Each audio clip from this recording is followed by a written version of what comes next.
दोस्तों, मैं अपने देश के प्रधानमंत्री पद का बहुत इज्जत करता हूँ। चाहे वो किसी भी रिलीजन से हो, किसी भी पार्टी से हो, किसी भी क्षेत्र से हो।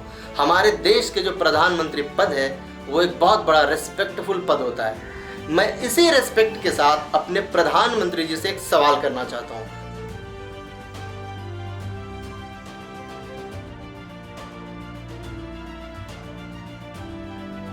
नमस्कार दोस्तों, एक बार फिर से स्वागत है आप सभी लोगों का हमारे इस चैनल पे।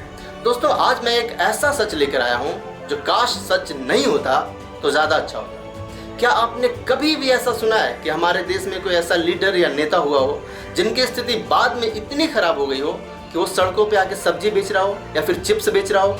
गारंटी है कि आपने किसी भी नेता के बारे में ऐसी कहानियाँ कभी नहीं सुनी होगी।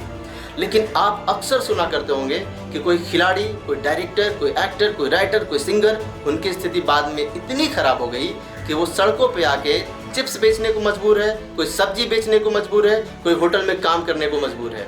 ये कहानी मैं इसलिए सुना रहा हूँ क्योंकि आज मैं जिस शख्स की बात करने वाला हूँ उनका रिलेशन डायरेक्ट इसी कहानी से है, और उस शख्स का नाम है दिलराज कौर। दिलराज कौर, ये नाम याद रखिएगा। और पहचान, इंडिया के सबसे पहले इंटरनेशनल लेवल के पैराशूटर चैंपियन में से एक।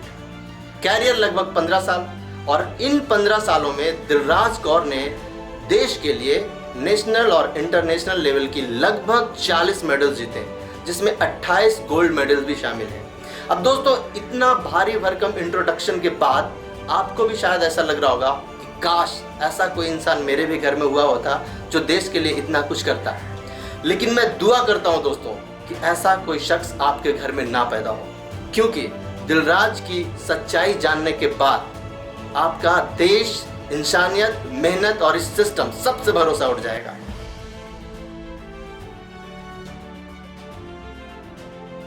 इस तस्वीर को देखिए। क्या आप इमेजिन कर सकते हैं कि इस तस्वीर में जो लेडी चिप्स बेच रही है वो दिलराज कौर है? मैं यकीन के साथ कह सकता हूं कि आप ऐसा कभी भी इमेजिन नहीं कर सकते। लेकिन दोस्तों, ये जो तस्वीर दिख रहा है वो एक बहुत बड़ा कड़वा सच है, क्योंकि दिलराज कौर अपने जीते हुए मेडलों की कीमत आजकल कुछ इसी तरह से चुका रही है। दिलराज कौर की फाइनेंशियल कंडीशन इतनी खराब हो चुकी है कि वो देहरादून के सड़कों पे चिप्स और बिस्किट बेचने के लिए मजबूर है, और इससे हमारे एडमिनिस्ट्रेशन और सिस्टम को कोई फर्क नहीं पड़ता है। दिलराज कौर की ये कंडीशन किसके कारण हुआ, ये दिलराज के शब्दों में खुद सुनिए। दिलराज कहती है कि हमने भी सोचा था कि हमारे घर रोशनी आएगी क्योंकि हमने देश का नाम रोशन किया है और देश के लिए इतने सारे मेडल जीते हैं, लेकिन अब एहसास हुआ कि ये मेडल्स हमारे कोई काम के नहीं रहे।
दोस्तों, अगर अपने देश के नेताओं की बात करें तो आप MP MLA की तो बात ही छोड़ दो।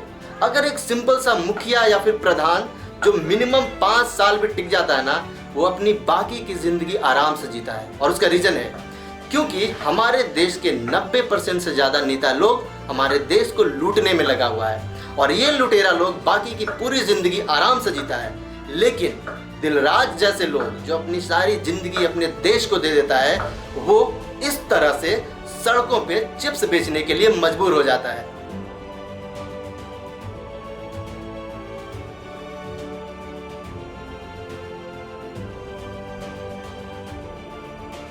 दरअसल दिलराज सालों से ये मांग कर रही है कि उसने देश की इतनी सेवा की है, और आज अगर उसकी फाइनेंशियल कंडीशन ठीक नहीं है तो उसको स्पोर्ट्स कोटे से कोई नौकरी दी जाए।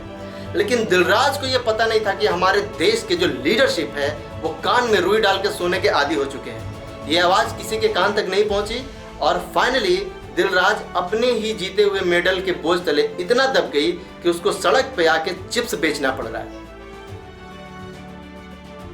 दोस्तों, मैं अपने देश के प्रधानमंत्री पद का बहुत इज्जत करता हूँ, चाहे वो किसी भी रिलीजन से हो, किसी भी पार्टी से हो, किसी भी क्षेत्र से हो।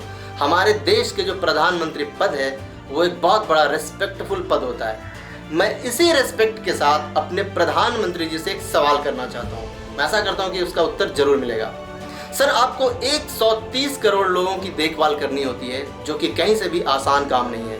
डेफिनेटली एक बहुत ही बड़ी रिस्पॉन्सिबिलिटी का काम है। लेकिन सर, जब एक क्रिकेटर के अंगूठे में भी चोट लगती है तो आपको तकलीफ होती है, और इतनी तकलीफ कि आप पर्सनली उनसे हालचाल पूछते हैं। लेकिन सर, एक देश की चैंपियन जिसकी जिंदगी खतरे में है, उसके लिए आपके और आपके सिस्टम के पास टाइम क्यों नहीं है सर? अगर जब भी इसका आंसर मिले, जब भी इसका सही आंसर मिल जाए आपको मैं पूरी जिंदगी देता हूं। जब भी सही आंसर इसका मिल जाए आप जरूर दीजिएगा पब्लिक को। सर, आपने देश में बेटी बचाओ बेटी पढ़ाओ जैसा स्कीम लाया, और इस तरह के स्कीम का हमारे देश को बहुत ज़्यादा ज़रूरत है, और इसके लिए मैं आपको धन्यवाद भी करता हूँ। सर, बेटियाँ पढ़ तो रही है, पढ़ने के अलावा भी बहुत कुछ कर रही है। दिलराज जैसी बेटियाँ तो खेल भी रही है, लेकिन बच नहीं रही सर।